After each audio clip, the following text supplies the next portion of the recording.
Survivor's Guide to True Crime includes discussions of sexually based violence and is not intended for children. Information provided should not be used as a substitute for professional, medical, or legal advice. Please exercise discretion and self-care.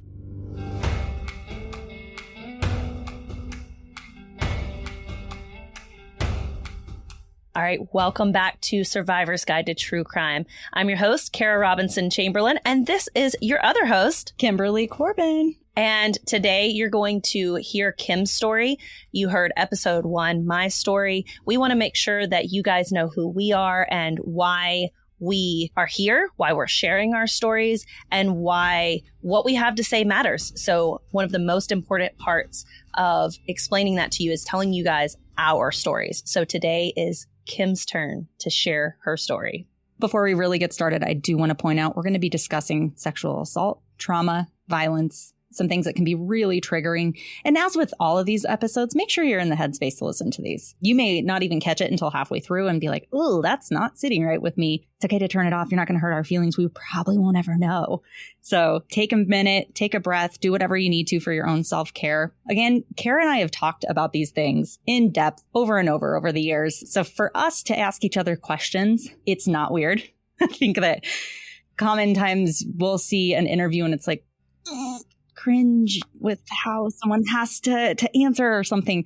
That's not the vibe here at all. I'm very open, as is Kara, to talking about any aspect of this because I think it's important for people to know, A, it's not your fault, and B, whatever you experienced is normal. I also want to mention, because this is our second episode and we are kind of setting the stage for what you can expect here, most of our episodes will not include a deep dive or even our guests telling their stories to the extent with which you will experience with my episode and with Kim's episode. So that's why we're giving you the trigger warnings. That's why we are giving you the advice to take this in when you are in the headspace to do so. Our further episodes will focus more on the after and the healing aspects. So we just want to make sure that you know what to expect and that you know how to take care of yourself when and if you decide to consume these stories in their entirety. We would love for you to consume these in full, but we just want to make sure that you know what to expect. So without further ado, Kim, tell us about who you were before you became a victim of a serious crime. Born in Illinois, but raised in Colorado with my family. I have one brother. I'm the oldest child. My parents are still together after many, many years. And I describe my upbringing as kind of living in the bubble. I did every sport imaginable. I was involved with everything. I mean, nothing really crazy, outlandish. I didn't experience trauma. I have a wonderful family from both sides, still living back in Illinois. We grew up going constantly across I-80, visiting them. And yeah, life was pretty great. So I graduated high school from Northridge in 2004 in Greeley. And we're about an hour north of Denver or so. And I wanted to go to the University of Northern Colorado, which is also in Greeley, but on the other side of town from where I grew up because they have an awesome business college. I remember going on the campus tours, and I walked into the business school and there's the ticker tape for the stock market up and around like the inside of the little foyer that when you walk in, I was like, ooh, that's cool. I want to be here. Never in my life would I have experienced that. Yeah. So I applied, was accepted, and I started there in the fall of 2004. The great thing that my parents pushed me to do instead of living at home and going to college was to live in the dorms, get the full college experience. And I did. I didn't go home and spend the night at my house that I'd grown up in since I was in kindergarten until like Thanksgiving break. So I made really great friends with my roommates, friends that I had already been friends with in high school. It was just really cool. But by the time fall semester rolled around, spring semester in 2005, I was kind of feeling like, I'm not involved in anything. And after having been involved in everything before that, I knew I needed to do something. My cousins back east had been involved in fraternity and sorority life. If you would have known me before, you'd be like, you did what?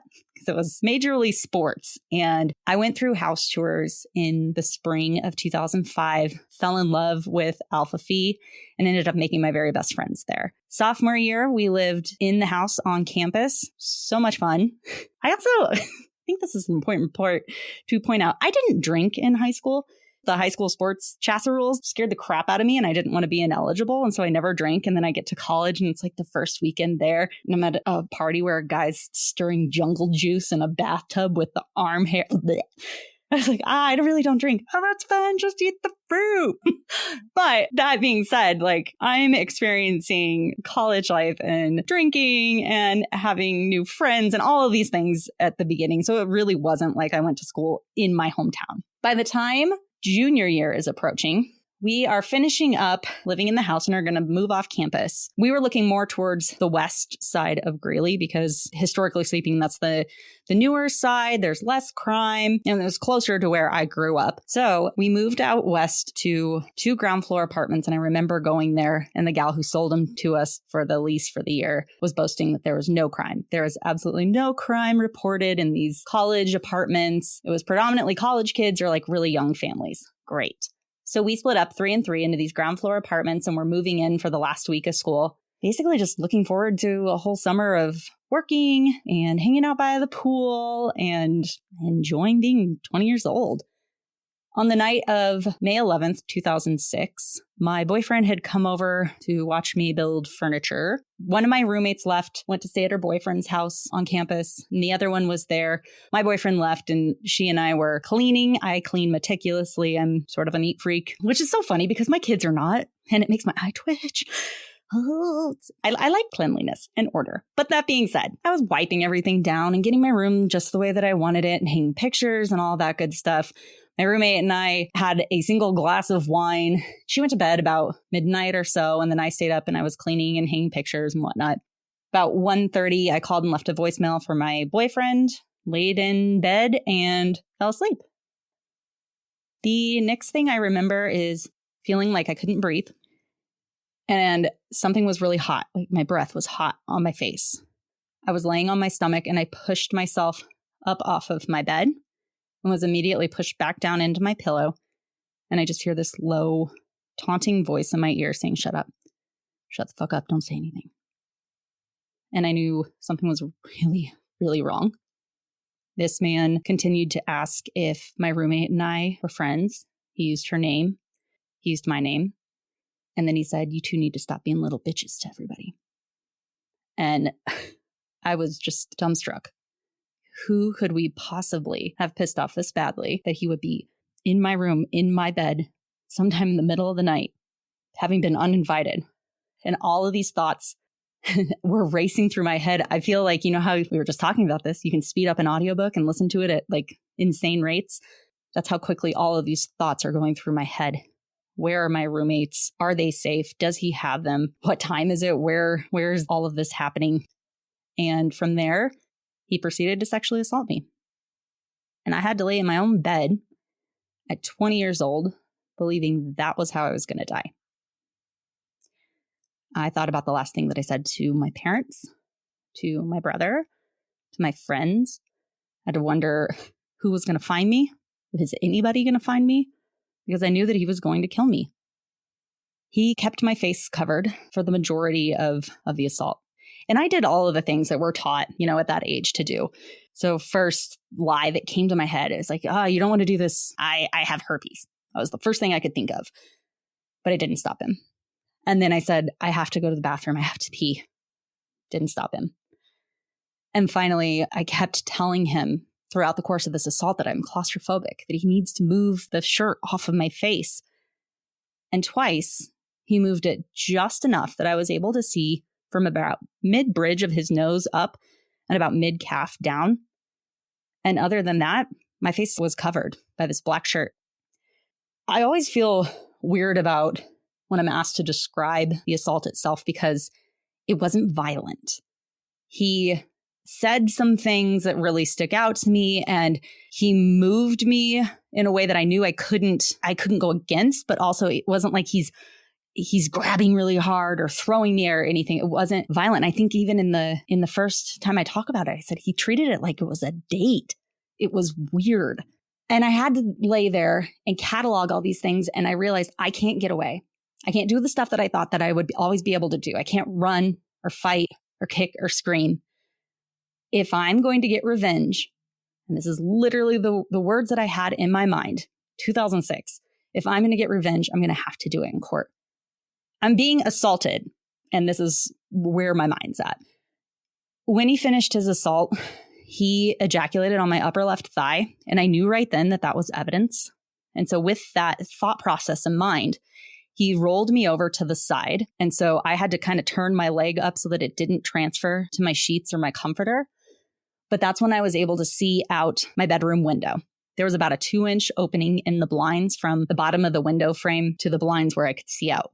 And my window faced the back of some parking garages. So I could see the plants and the sidewalk and these parking garages. And that's how I was able to tell how much time was passing, because I was watching the sunrise. There's this pre-dawn blue hue that was coming through the windows, and that's how I was judging how much time there was. At one point, I felt something really hard press against the back of my head, which I had assumed was some kind of firearm. But at one point, I was also able to see that he had a video camera.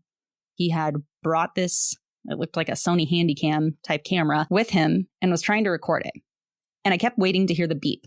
I grew up like with a family of paparazzi. We were taking pictures and videos of literally everything. I had my own little Hi8, those little cassette tapes that you used to record on. I had my own tapes, and we would make like magic shows and all kinds of stuff. So this camera was really familiar to me, and I kept waiting to hear that beep. That means you're recording, and I never heard it.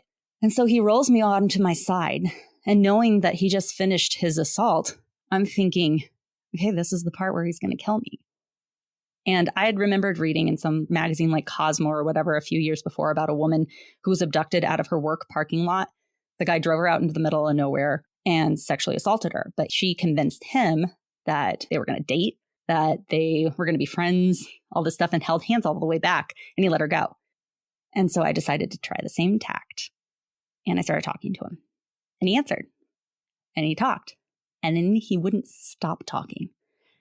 And over the next hour, I'm watching the sunrise as I'm talking to this man, and I can't figure out who he is. I don't recognize his voice from anywhere, but I am doing my level best to gather as much information as I can, while also making him believe that I'm not going to tell anyone. I'm embarrassed. My boyfriend would be so mad. My family's coming in for my brother's graduation. They would just be crushed. I'm not going to do that to them.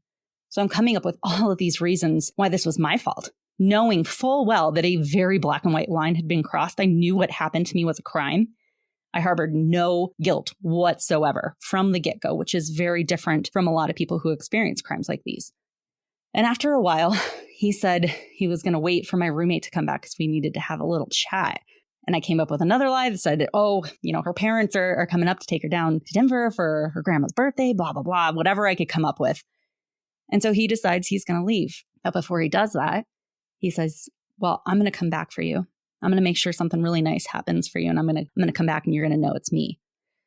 And he was standing up and he'd like look at my picture frames, and I can kind of hear him because, again, I'm facing my window, can only see a little bit, and he's behind me. And I hear him do this like, huh kind of sound. And then he sat back down. He said, I just feel really bad about this. This is going to ruin my day. And I took my hand and put it up on my shoulder where his hand was resting. And I said, it's okay. Everybody makes mistakes. He kissed the top of my head, stood up, and asked for a drink of water. So I told him to go to the wrong cupboard, thinking, hey, maybe he'll leave fingerprints. We were just cleaning the night before.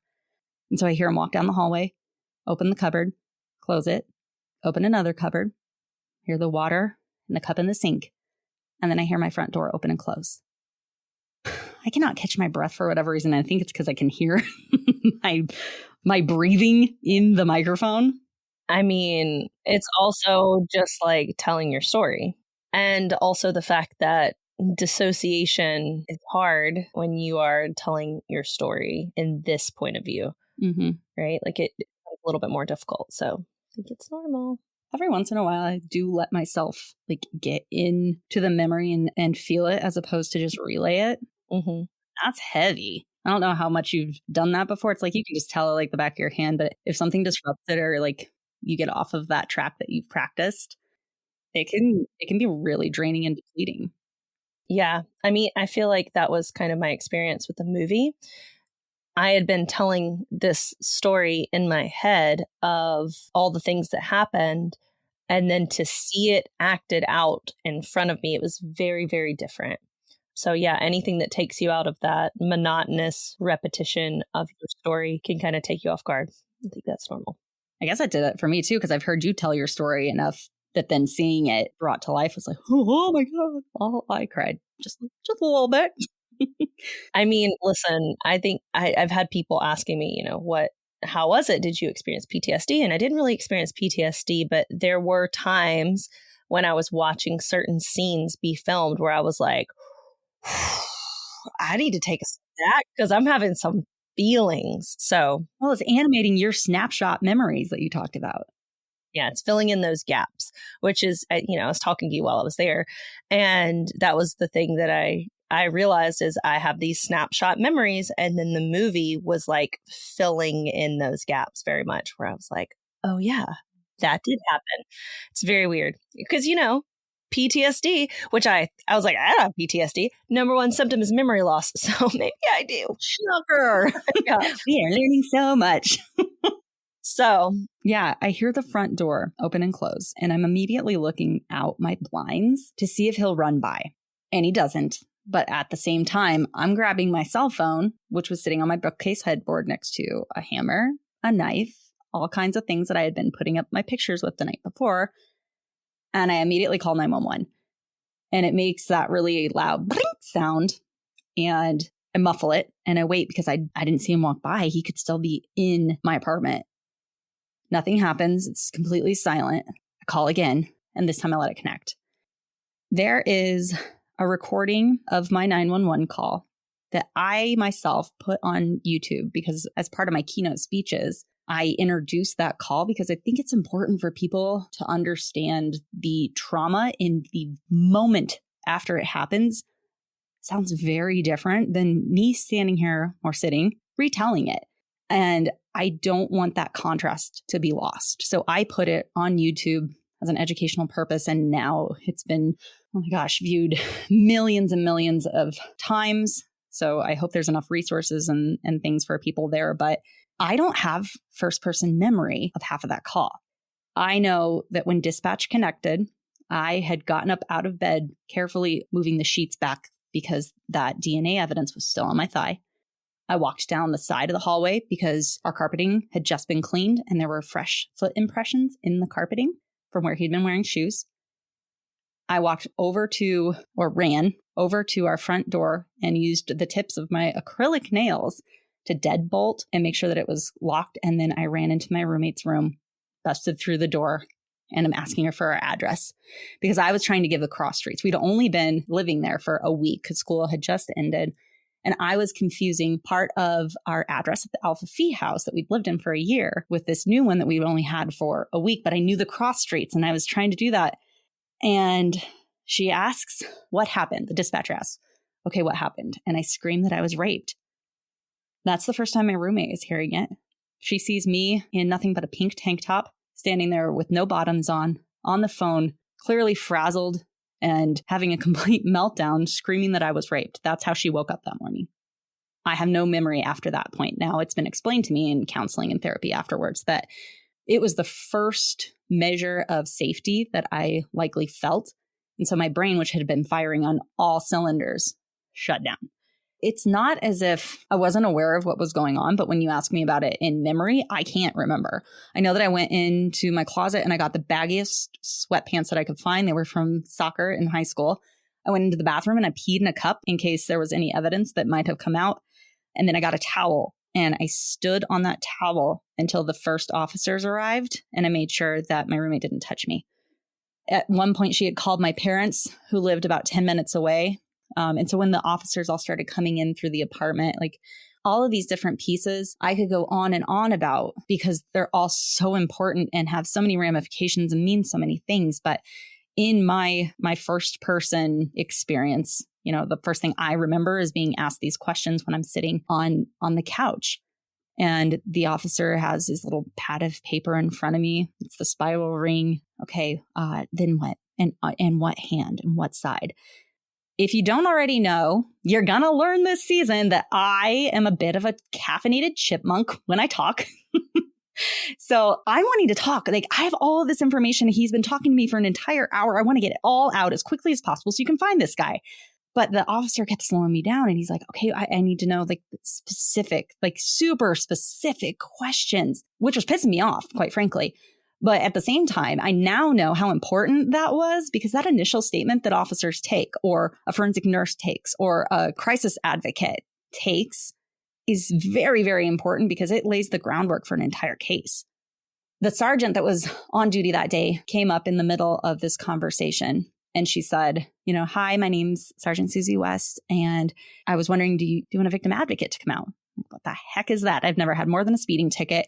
And she says, it's somebody that comes out from the department and they're just here to be with you throughout the day. They're going to answer your questions. And I'm like, I don't need that. I have laser focus on what I need to do and what I need to get done. But my roommates, my family, my boyfriend, they all really do because I can't comfort them in this moment, which is usually my role. That's what I do. So 3 advocates came out that day, and my parents will tell you they were worth their weight in gold. They did an amazing job of just being there when needed and then kind of fading away when they didn't. When my parents arrived at my apartment, the door was obviously open. There's tons of officers walking through, and I just remember the look on my mom's face was sheer just terror and depleted. And she's crying, and all she wanted to do was hug me. My dad's standing right behind her, and he does this thing with his jaw when he's clenching it and trying not to emote. And the muscle flexes right in his back of his jaw. And he's trying to do that, but you can tell he's welling up with tears and wants to be strong for his family. And I wouldn't let them hug me because I knew that my body was a walking crime scene. I don't know how I knew that.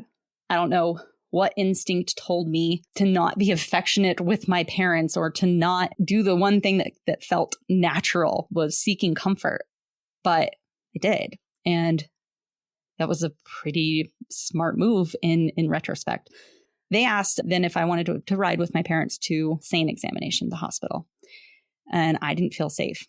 This guy knew a lot about me, my roommates, my boyfriend, where I worked, all kinds of stuff. And I wanted to ride with the detectives.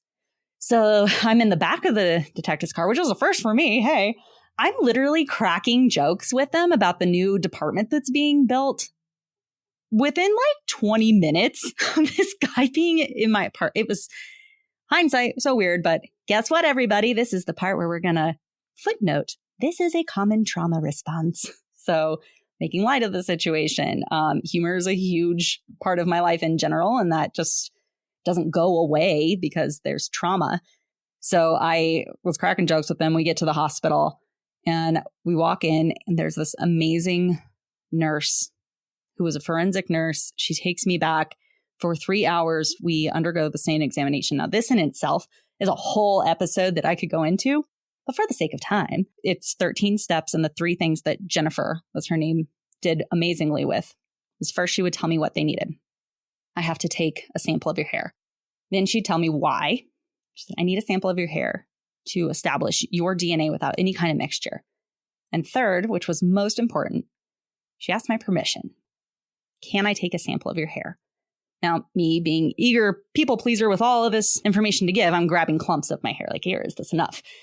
We complete the exam. My mom comes in. At some point, there's food. I don't want any of it.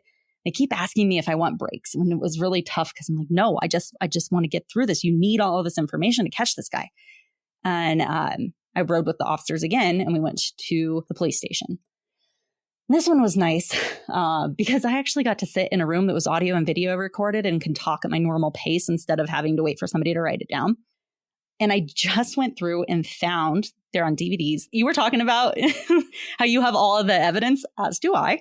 I was just going through these old DVDs, and it's so weird to see me and how I'm sitting there with my parents. We're waiting for the detectives to come in, and I'm in my Greek Week shirts. And my voice is me, but it's different.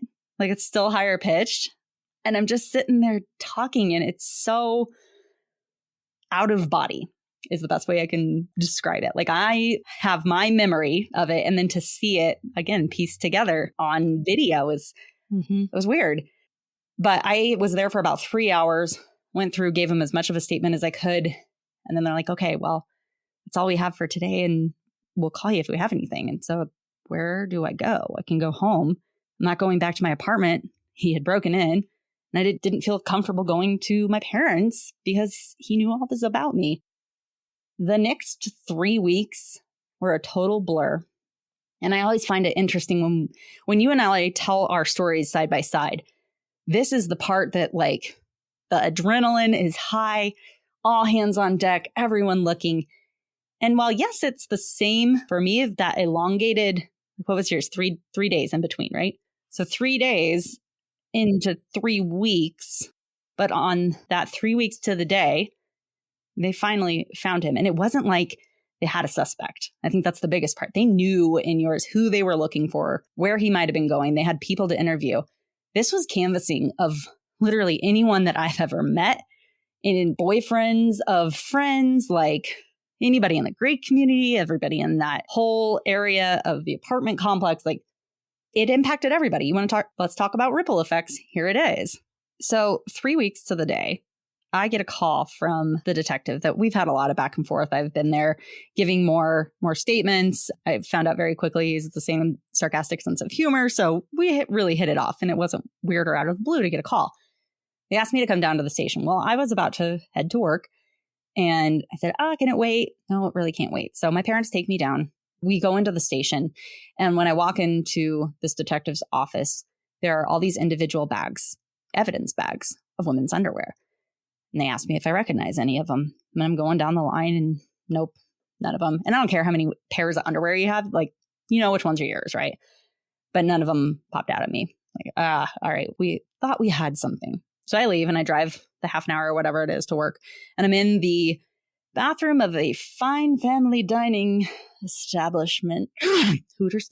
And I'm putting on my scrunchy socks, and I get another call from the detective. Hey, can you come back? Can you ask my manager this time? Because I really don't want to leave. Well, half an hour later, the cops show up and take the Hooter girl away. I'm sure that looked real classy. This time when I went in, though, there was a ton of officers, plainclothes, patrol, all kinds of people. And I go into this tiny little room, and there's 6 armed detectives.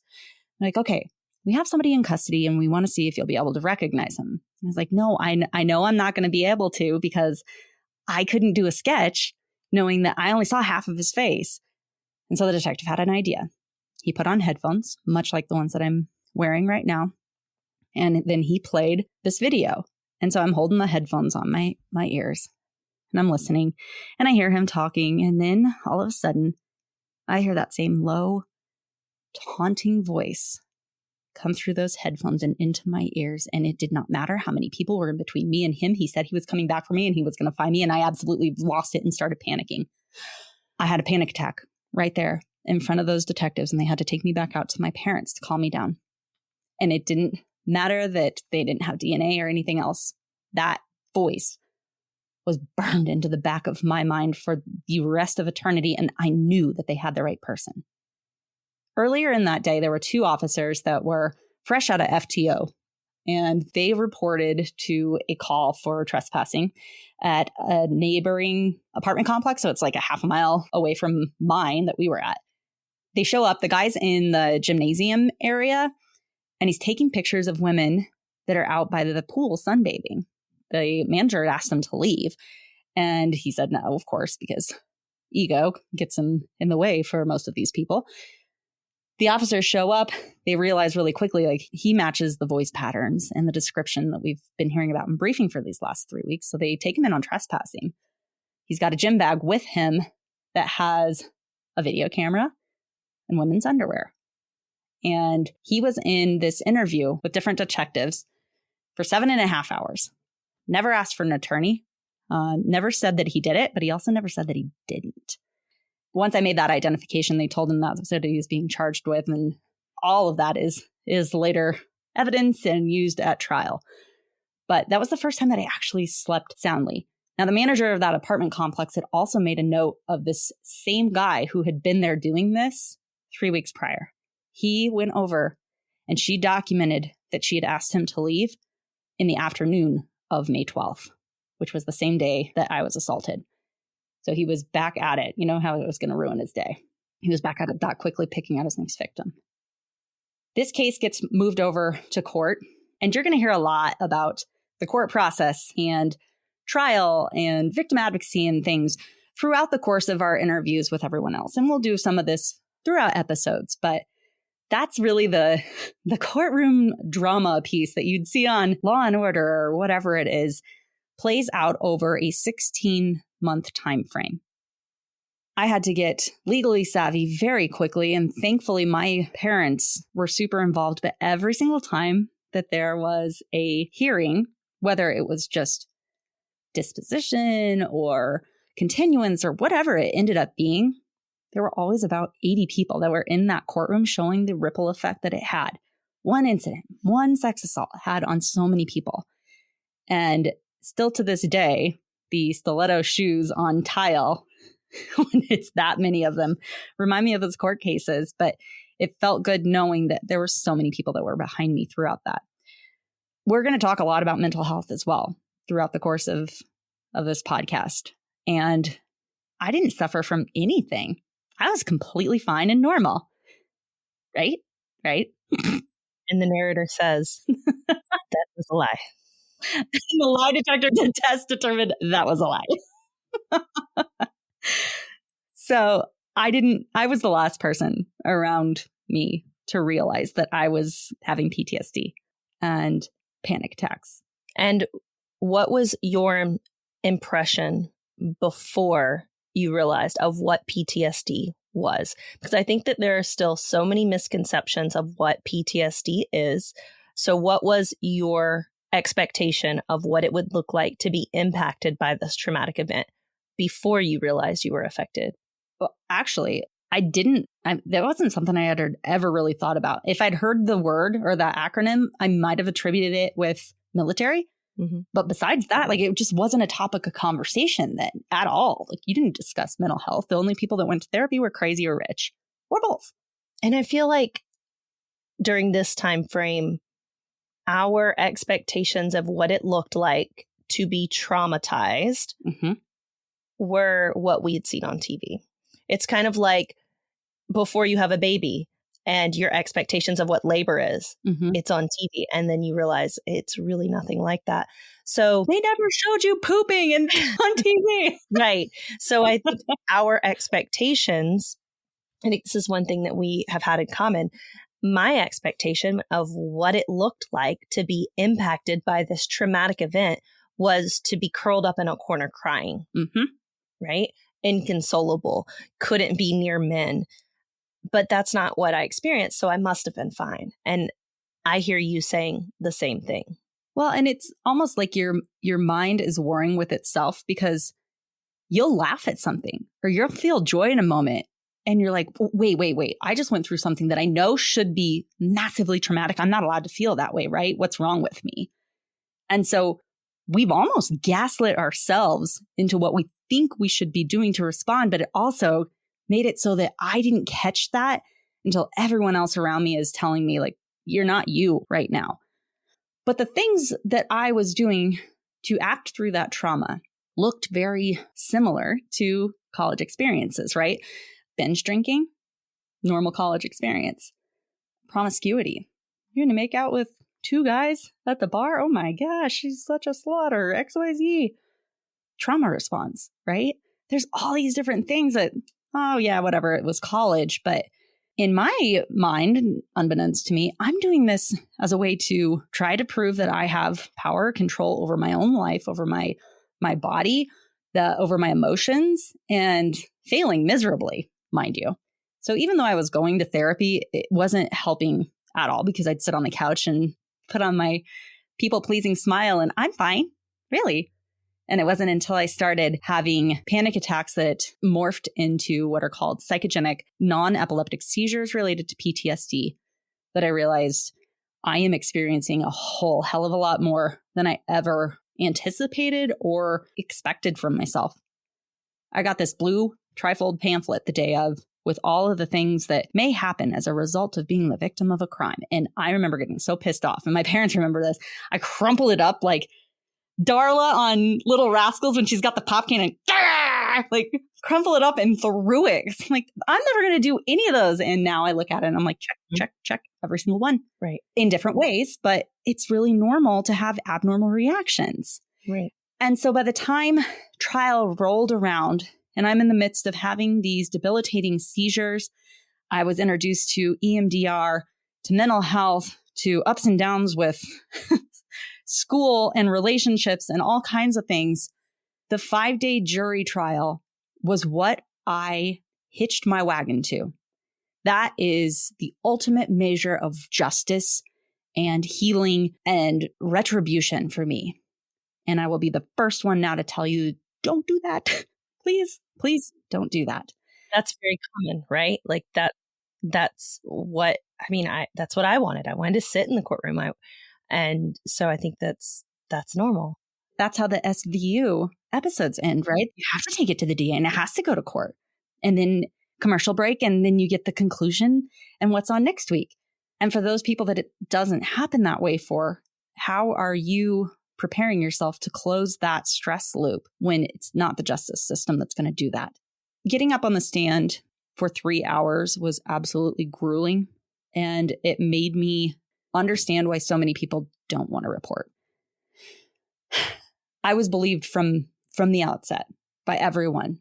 I had what amounted to, it should have been a slam dunk case.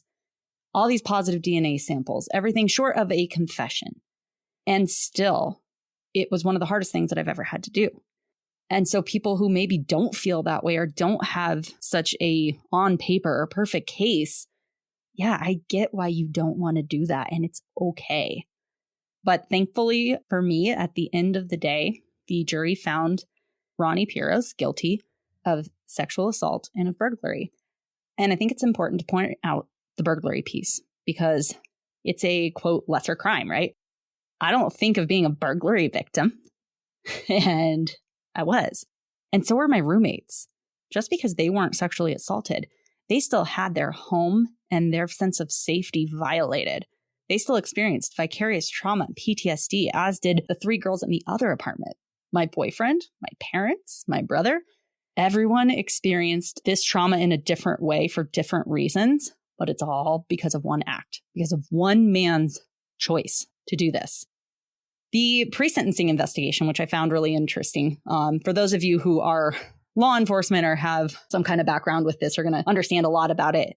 I would have been fascinated to see Ivanovitz go through a PSI in some capacity, because I think it would have been more revealing even than the one that we got back, because for him, you're looking at a career, like lifetime criminal.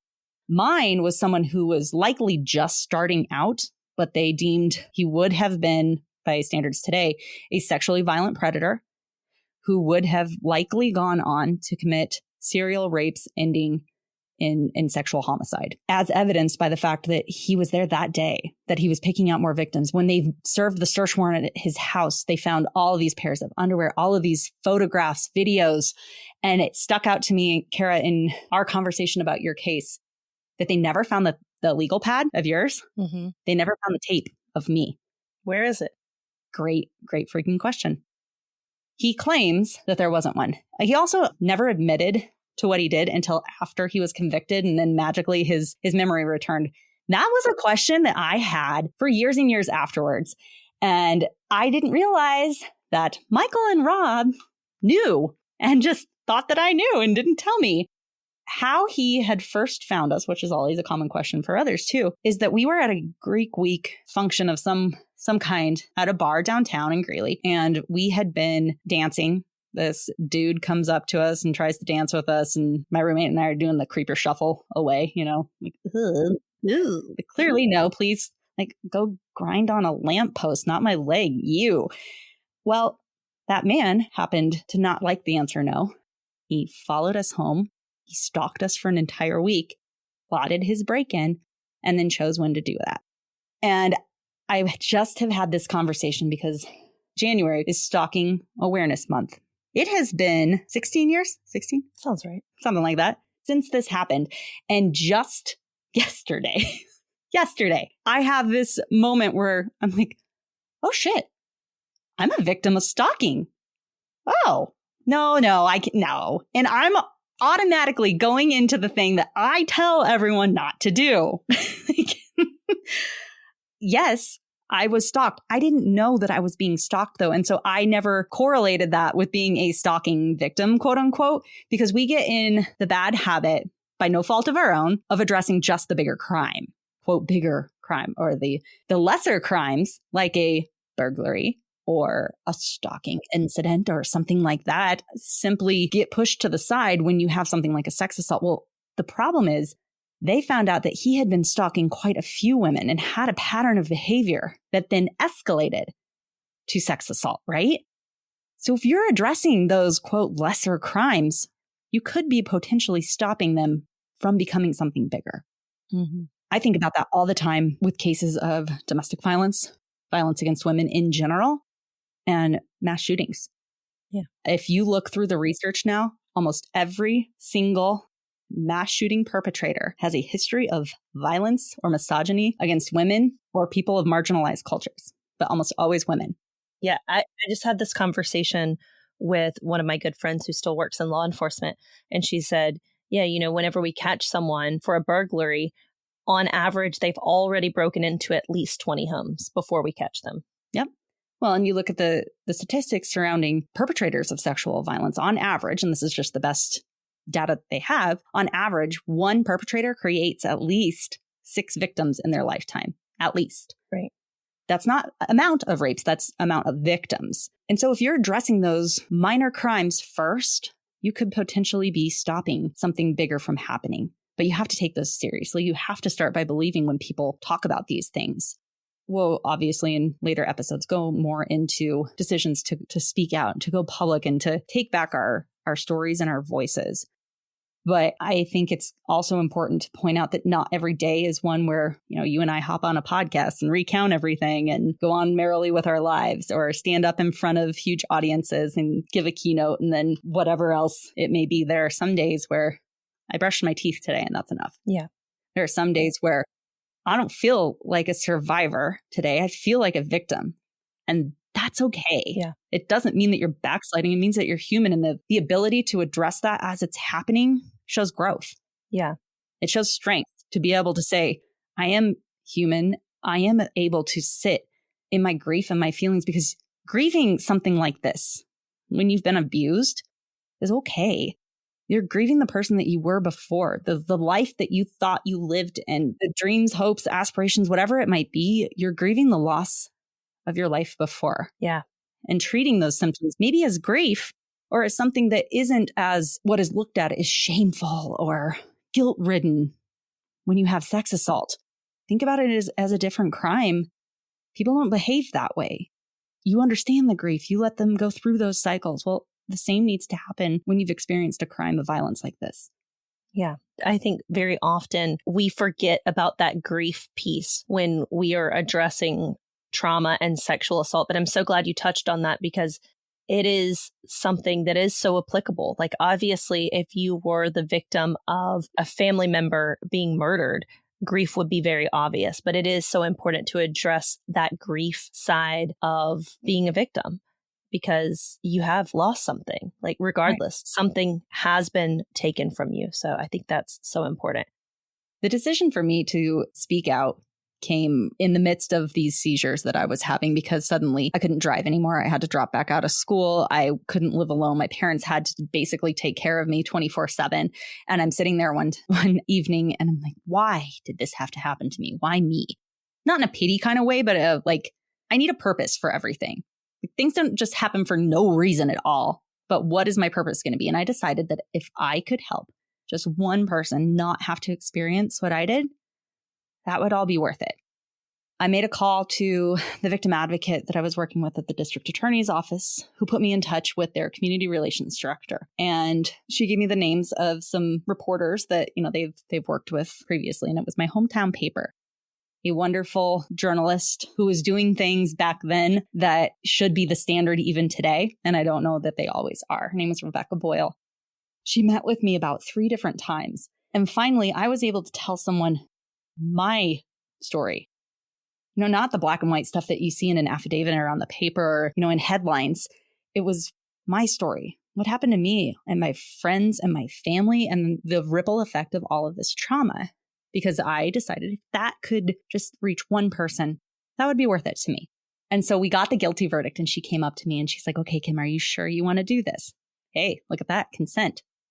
I said, absolutely. So the next day, the Greeley Tribune ran front page article with my name in it, which they don't typically do for victims of sex assault. And then they ran a huge front page article the second day and an op-ed from their editor's board and all kinds of stuff. And I didn't know this until many years later.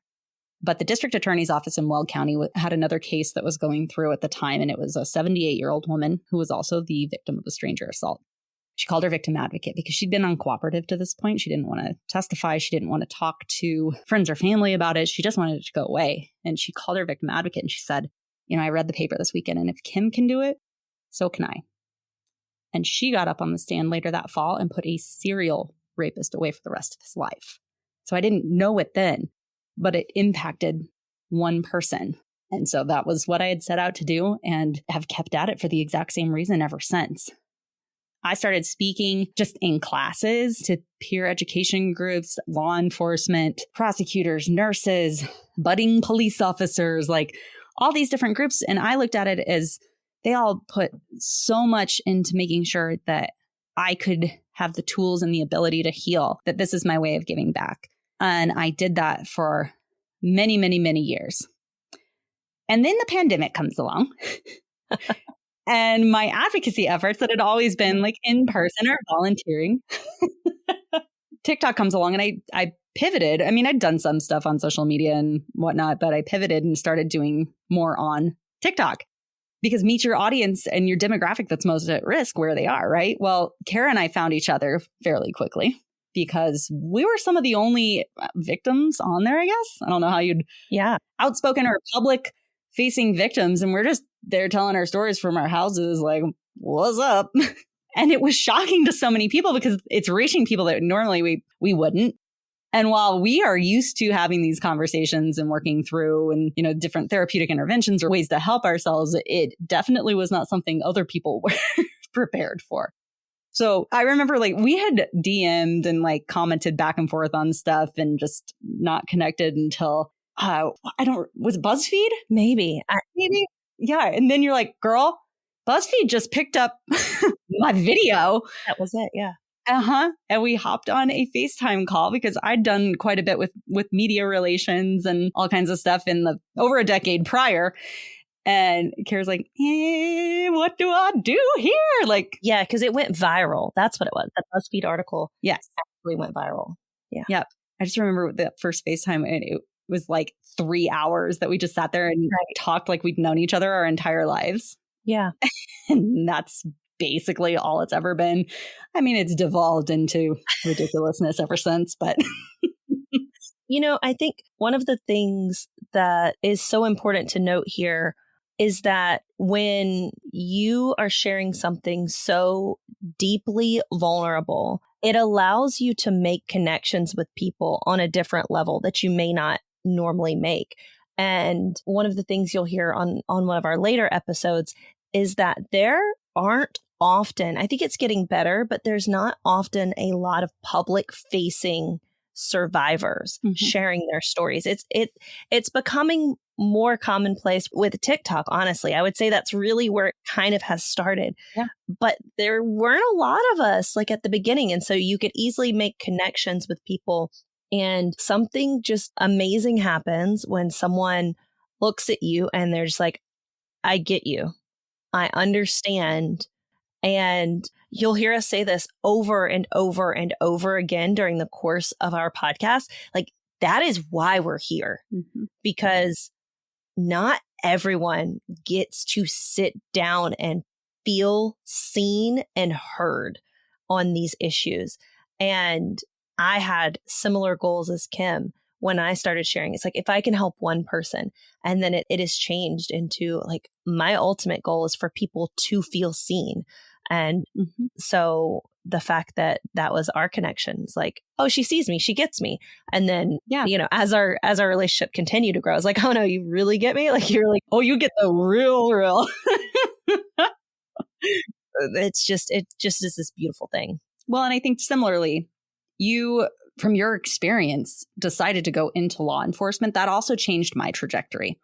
Yeah. I was a business major, like I said, and I changed to psychology with an emphasis in criminal justice. Now, granted, it took me a couple of victory laps to finally complete college, because that was one other thing that he tried to take from me, was my ability to pursue my education. And it took 6 years for me to finally finish.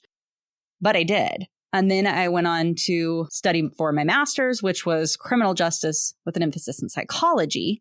And while doing that, I became a victim advocate for the police department, the same one that had investigated my crime.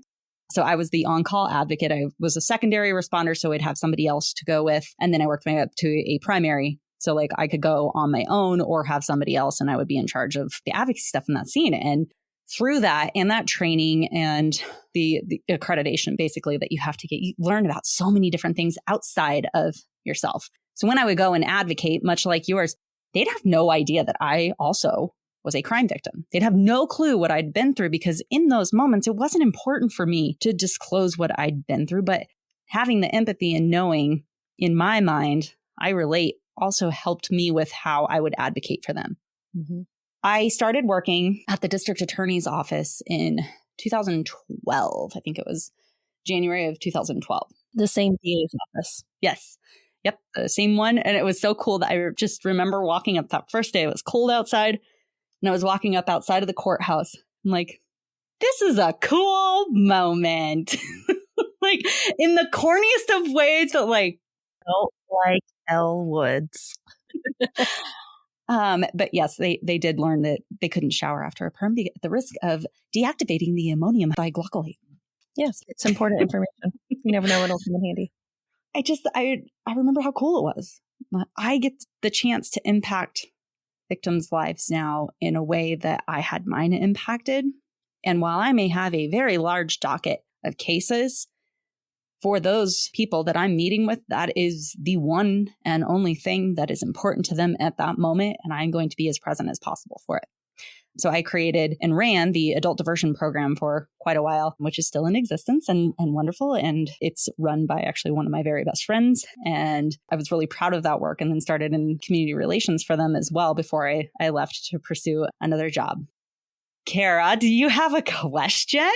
So, did anything special happen while you worked at the DA's office? Was there anyone there that was special to you or became special to you? So weird. You should ask. I know.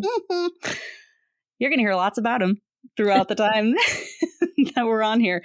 And it's always funny because if people ask how we met, we typically just say work, unless we're really looking for that instant dopamine hit of their faces and their jaws just dropping. Is that dopamine, Kim? I don't know if that's dopamine. For me, to watch them feel awkward, it is. I enjoy it. I am the mouse hitting that. How sadistic of you. I'm going to take my kicks where I can get them, damn it. So when I walked into the district attorney's office as a 20-year-old with my parents and the investigator to meet this team of people who was going to represent me and the state of Colorado, the people versus this attacker, I remember very little from that meeting, frankly. But I do remember that the chief deputy DA was very tall, had dark hair, and was very handsome. And that's pretty much all I remember. Fast forward, that's also now my husband. No kidding. Mike and I met because he prosecuted my case. We remained friends, lost touch for a little while, but we do presentations across the country together on this case and the importance of starting by believing. And there's so many different trainings that we've done, whether it's for prosecutors and law enforcement or universities or whatever it might be. And we were even doing those long before we ever decided, oh my gosh, wait, you've been here all along. Which is like my favorite, where like you guys met, remained friends. It was nothing like inappropriate or anything. And then at some point you realized that the person that made you feel the safest and the most comfortable was right there beside you all along. He was my voice before I could find my own. Yeah. And to be able to watch him still do that today for so many other victims and families in our communities. Like, you guys, our pillow talk is massively weird if anybody else were listening to it. But I would say there's always been a magnetism towards each other, born of just awe and respect. And then when that 10 years later changes into something else, it was like when we started dating, it was with a huge amount of intention, because we're like, we know the worst things about each other. And that's my person. Like that is, I never have to explain the worst things in my life that have happened because he was there with me. And not only that, but fought for me and stood up for me, along with this incredible team that we're all still very close friends with. I'm not going to feel feelings. Good luck. I am going to relentlessly make fun of him and as he does me. But listen, I think it's safe to say one of the things we share in our marriages is that our primary love language is sarcasm. Yes. Just in general. Like, if we're not being sarcastic with one another, we're probably actually mad at one another. Right. Like the dark humor that is part of our relationship in general. I don't ever want that to overshadow the fact that I am madly in love with this man. And ew. I know, gross, right? So gross. But like, not just because of what he did for me, but because what he continues to do for everyone else. And I am quite certain he would say the same of me. We're both fighting the same fight in different ways. And it just ended up being the story that I never realized I was writing. Yeah. I thought it was a true crime story, and it ends up being a love story. Oh, what? Yeah. What? Record scratch. Yeah. You guys are going to hear from Mike later in the season. And, you know, it's funny because if you follow Kim on social media, you know that Mike has this certain persona. It reminds me of like Walter Matthau and grumpy old men. Oh my God. Yes. Yes. Like, why are you filming me? But when you sit down and you talk to him, like he really just has the biggest heart and he is just genuine and, you know, he's really doing the right thing and he's doing the hard work. And it's so fun to see him.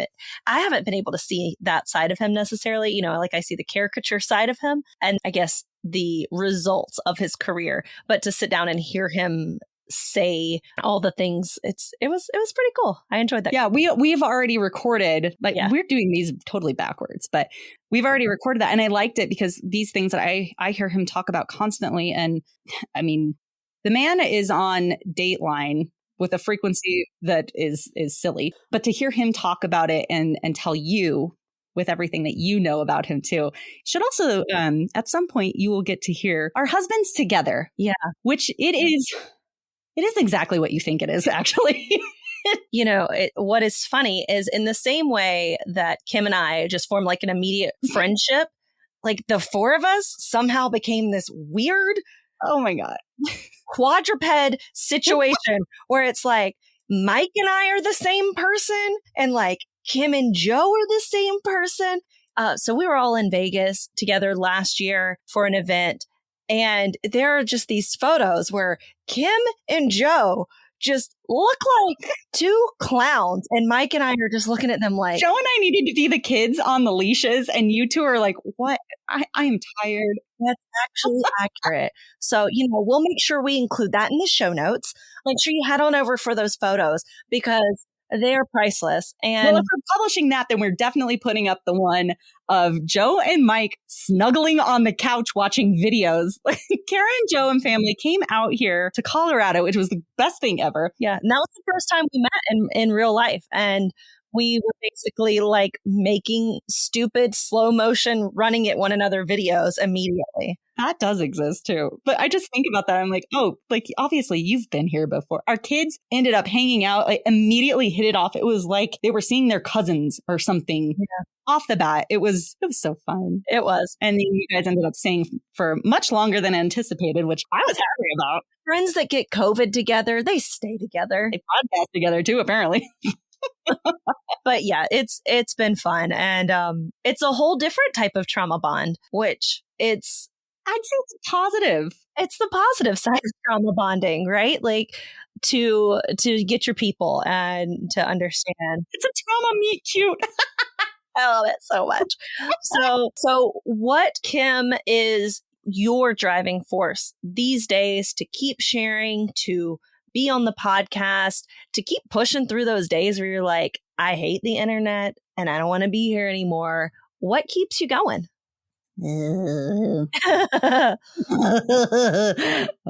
Your stubbornness. Yes, my dogged tenacity to piss other people off. I would say I need to come up with a better analogy, but this is what I've got right now.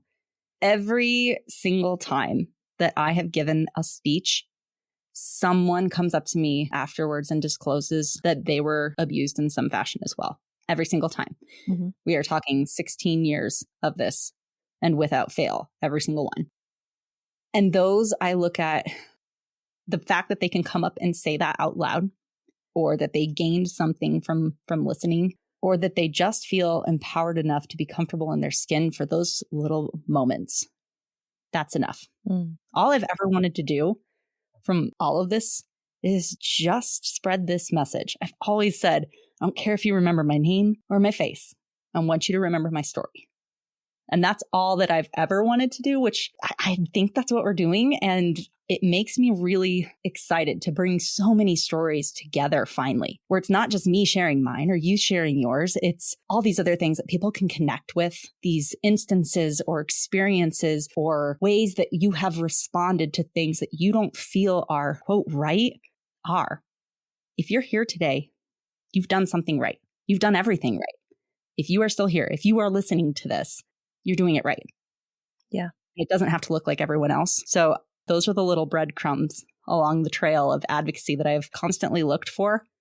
And it's not that it happens every single day, but, Kara and I get DMs, one like she sent me this morning, that it just helps to step outside of the world that we live in, the educations that we pursue, the work that we do within our communities that we're not publicizing. It's not just as if we get online and talk about this stuff. No, we legitimately do things here at our homes, in our own communities, and you can too. Yeah. Nothing is stopping you from that. But that's what's always driven me to share. It's helping just at least one person. And sometimes the person that it helps is me. Mm-hmm. And that's okay too. Right. I love that.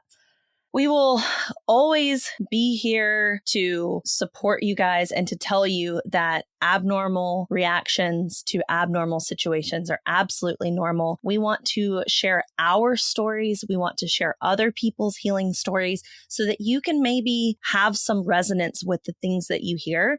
Because one of the things that keeps the crime of sexual assault, now we will not strictly be talking about sexual assault. We'll be talking about lots of different crimes and victimology, but specifically sexual assault. One of the things that keeps people from healing is this feeling of isolation. And it's something very often that offenders across the board will utilize to keep someone in this victim mentality. And we just want to break that wide open and let you know you're not alone. You're seen, you're heard, your reactions are normal. And honestly, you're going to have days where it sucks and you feel like a victim. But the key to survival, the key to healing is just to pick yourself up and to just keep going. So for me, that is my driving force and my motivation behind sharing my story in this podcast is just to remind you all that you just have to keep going. As long as you get up one more time than you fall down, you will be successful and you'll make it. Nobody makes the choice to be victimized, but I think we all have the ability to make the choice to become a survivor in whatever way that looks like to you. And we want to help you do that. And that's why we are Survivor's Guide to True Crime, because we are sharing true crime stories, but we are sharing how to get from victim to survivor. And we are survivors talking about survivors and making content for survivors. So we are so glad that you're here, that you've joined us. And we hope that this is the beginning of a beautiful, long relationship between us and you. We want to hear from you. We will have mid-season and at the end of the season, we will have Q&As. Mm-hmm. You can always access us on social media. The best place, if you have questions specifically for the podcast, is survivorsguidetotruecrime.com. You will be able to submit questions there. But we're just so glad that you're here and we're so honored to be part of your journeys. I think back to a few years ago when you and I had this idea of bringing together this community of survivors. and not knowing how to go live at the same time on TikTok to where we are now with couldn't at the time. Right. With the incredible team of professionals and just finding us in this space was perfectly fit for us. Yeah. I wouldn't want it any other way. You're in good hands when you're here. And we're just thankful for every single person that this is going to impact, because we know that if you're listening to this, you are going to go forth in the world, in your world, and do good too.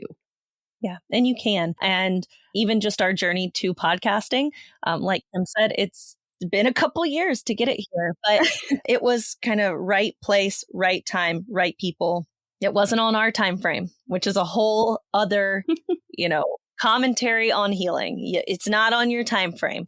It's going to be a journey. And like Kim said, just hope that we are able to empower you to become the best versions of yourself, to become a survivor. And honestly, just even beyond that, I think survivor is just kind of step one to the rest of your life. Yep. I will throw a quick PSA. And if you've listened to this and it's impacted you in some way, just make sure you take a minute, do some self-care, whatever that might look like for you. Be really present with how you're feeling. And it may not even be something that you realize until a day or two afterwards. That's definitely part of that healing cycle, or consuming any kind of trauma or stress when it's vicarious like this. So please watch out for yourselves, watch out for each other. And we'd love to have you back next week. Yeah. Because we have incredible stuff to talk about. We have so much good stuff this season, you guys. I mean, it's gonna blow your mind.